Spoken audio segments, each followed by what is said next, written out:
because we got some divas in the league, as we kind of discussed. We got some guys that are just, aren't who they think that they are. And we're about to talk about one of them right now, because as we talk about this trade deadline, there's been a name that's been surfacing and flying around, really even before the trade deadline, as somebody who needs to leave and has wanted to leave, has requested to leave. And that man is Jimmy Butler. Jimmy Butler, man, if I'm not mistaken, like on his third or fourth team of he has requested a trade from. Miami Heat are the current team that is now seeking his release from, and or trade and or freedom papers, whatever you like to call it. That brother said, "Hey, please brother, get me. hold on, brother. It's Black History Month. You can't say freedom papers. It's Black History Month, brother. You can't say freedom papers. Hey, hold on. That man is under contract, is he not? Is he under contract?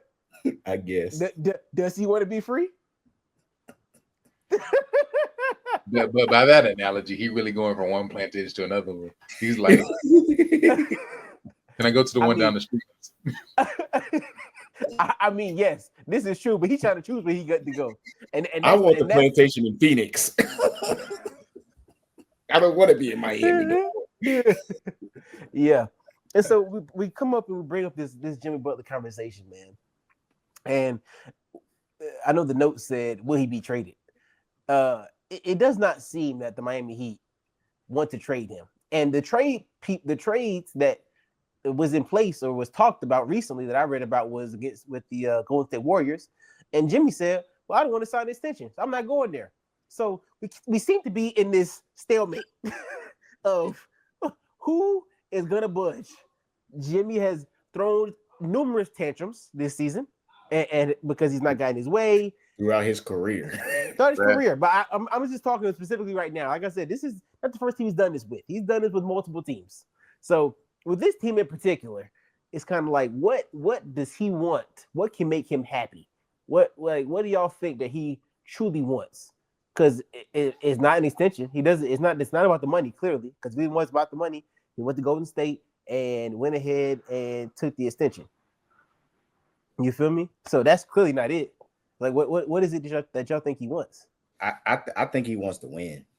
And I feel like he feels disrespected in Miami.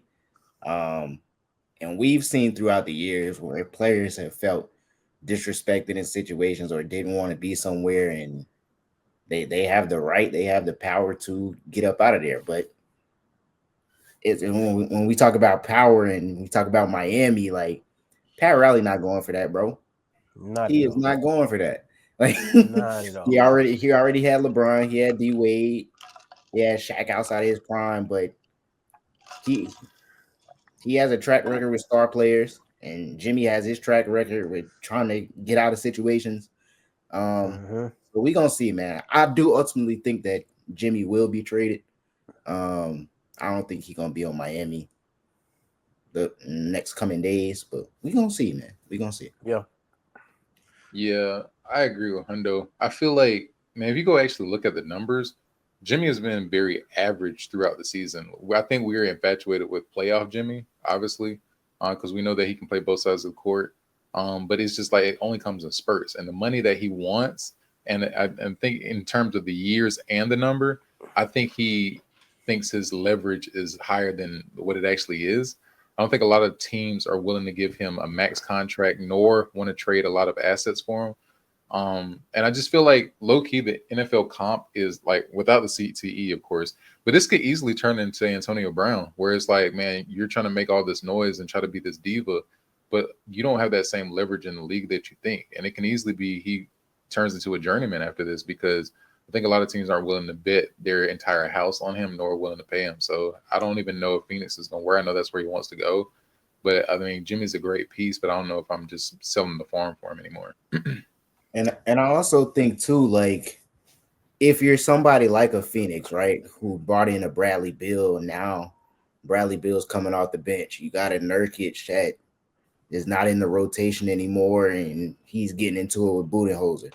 So it's like, do you really want another headache in Jimmy Butler, seeing his antics right now? Like, that's another part of it, too. It's like, yo, Jimmy, you doing all of this, you really hurting yourself, because these other teams are seeing that you acting this way when you don't get your way. So it's like, bro, nobody wants to deal with that. So yeah, we don't see.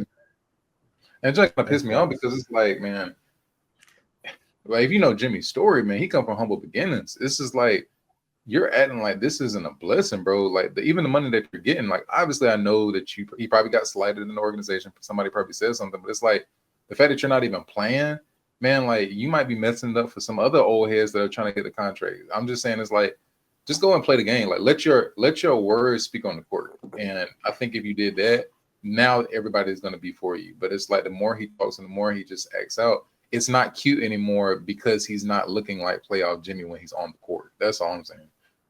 But see, I also think that like a part of him not looking like playoff Jimmy on the court is because he's trying to prove a point. It's like, yo, y'all don't want to pay me, y'all don't want to do this. All right, cool.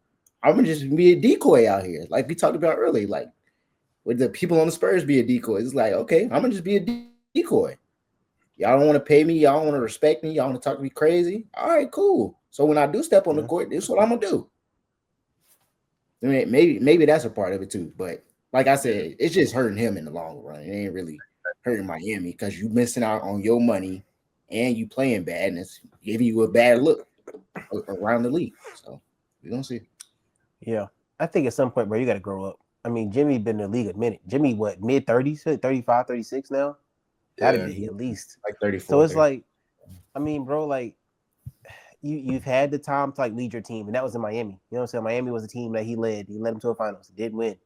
So, like, it's now like, bro, give it up. Like, you crying at 36 is not the same as you crying at 25. Like, it's two different things. You know what I'm saying? It's like, bro, like, what else do you want? Like, stop being a little kid, bro. For real. I gotta think. I gotta say too. Like, he has to understand that he's like, at best, maybe a second option, but probably a third option on a lot of contending championship teams. That's like what you I'm have saying. to understand that and be willing to go to these situations and enter these situations knowing that. Not thinking you're gonna be the number one guy or thinking that your value is of a number one guy or even a number two guy. So we'll see. And that's what I was saying earlier, bro. You gotta know your role. Like, you gotta know where you are and be honest with yourself, bro. Like, it's okay. It's okay to not be that guy and like not have. You're not LeBron, and that's okay. You're still Jimmy Butler, and that's good enough. More than good enough.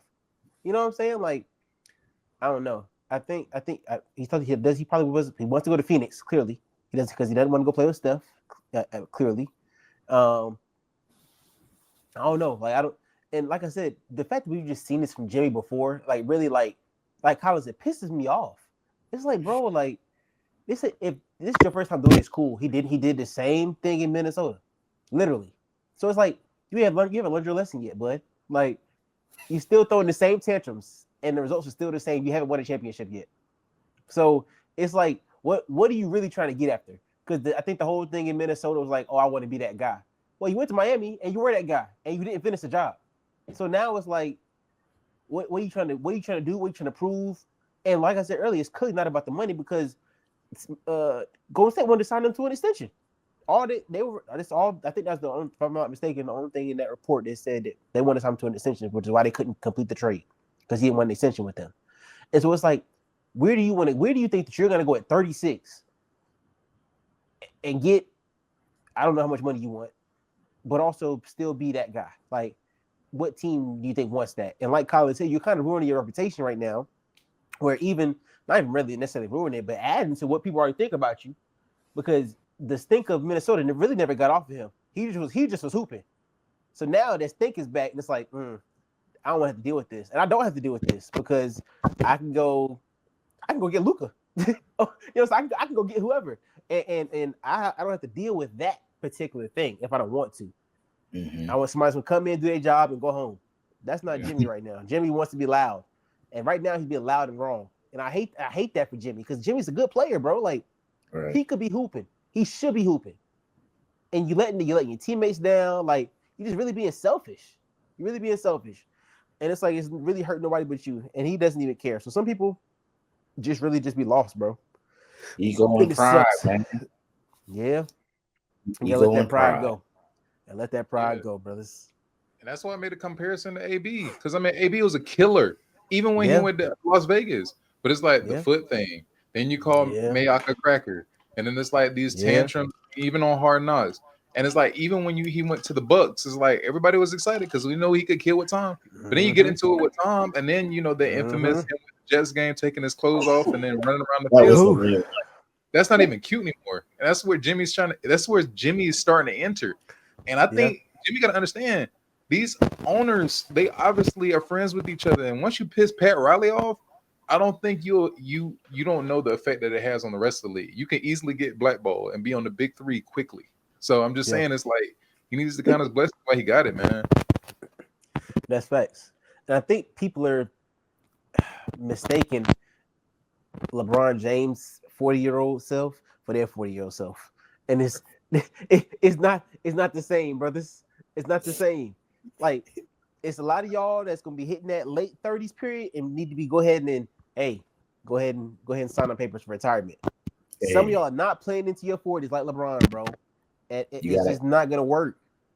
You gotta know when to hang it up, man. Exactly. And so it's like, while I have the opportunity to make this money, and while somebody's willing to offer me a contract, because at some point somebody gonna say, "Well, forget it, Jim. We don't even care. Like, we're not gonna offer you a contract. You're gonna finish playing out this season with us, even if we do trade for you, and you're done." So it's like, you really gotta, like, I don't know. Like I said, it's weird because it's like, do you want to win? Do you want money? Okay, clearly you don't want either. So it's like, okay, well, you just gonna come finish out and go home. Like, I don't know. I don't know, bro. Like you said, Hundo, it's gonna come a point in time, and that time is coming much sooner than you think at 36 in the NBA. Like, no, you're just not about to keep hooping forever. Once again, you're not Bron. So, yeah, it's gonna be in. Like you said, I do think he's gonna want to be traded. And I hope his next team, whoever that team may be, is able to see past this stuff and kind of just get it done, man. I don't know. It's been a lot of athletes this year. I think back to Deontay Johnson in Baltimore this year. He even before he got to Baltimore, he was in Pittsburgh. Mike Tomlin kicked him out. He went to Carolina. The Panthers didn't want him. Came to Baltimore. He played one game with us, and then he refused to go into a game. We kicked him out. And then he went to Houston. They kicked him out. And so it's like, at what point do you become the problem? Because at some point, you can't just blame everybody. Oh, it wasn't the right situation. Oh, it wasn't this. Oh, it wasn't that. Like, everybody else the problem besides you? Let's be real about it now. We got to look ourselves in the mirror. If I'm going to challenge the audience tonight. Look yourself in the mirror and ask yourself, am I the problem? And if the answer is yes, change it. This is Black History Month. Don't embarrass us, Jimmy. Stop embarrassing us, Jimmy. I'm talking to you. Mr. Butler. With the last name like Butler, you should be willing to serve and help others around you. That's not what you're doing right now. All right, I'm off my soapbox. With the last name like Butler, you should be willing to serve. It's crazy. Hey, clip that. That's the clip for the week. I promise you. Yeah, I got you. The clip for the week. Don't mind me. I'm just saying. Some people we gotta look at things in a real eye. You feel me? We got to, brothers. It's imperative that we as men, Black men in Black History Month, look at ourselves in the mirror and say, I might be part of the problem. I'm 36. I have no championships to show for it. I got one conference championship, and they don't give rings for those. This is good. This is good right here. Collin last week talked about this, or actually, I don't know if he talked about it, but it's in an article that he wrote. Y'all can check it out on the Patreon. It talked about this. Can we tell the story of the NBA without you? And let me tell you something right now. If you have no rings, it's very easy to tell the story of the NBA without your name being in it. Because one thing we're not going to do is talk about the drama of the NBA. Now, we may talk about the racism in the earlier days, When we get to the 21st century, nobody's gonna be like, oh yeah, Jimmy Butler, yeah, man, he had a lot of issues and troubles. We're not gonna care about that part of the story. We're gonna care about LeBron James and his dominance from 18 to 40. And you were just a pawn in that story right now. That's what you are. You weren't even on the team to help him get a champion, to be a part of a championship that he created for you. You couldn't even do that. You weren't even an op. You weren't even an op that was like opposing him to stop him from getting a championship. Right. You weren't even there. Arch nemesis. Right. But and that's what I'm talking about. We gotta be real, man. This is what I'm talking about. We got to be real. We gotta be real. Because what do you want out of life? Like Collin said, humble beginnings. I don't even know what college that young man went to. Did he go to Marquette? Marquette. Yeah. I do know what college you went to. You know who else went to Marquette? D Wade. Humble beginnings. Now he turned out to be a freaking superstar. You didn't make it to that level yet, Jimmy. He got championships behind his name. You didn't make it there yet, Jimmy. That's fact. Butler. Serve. Anyways,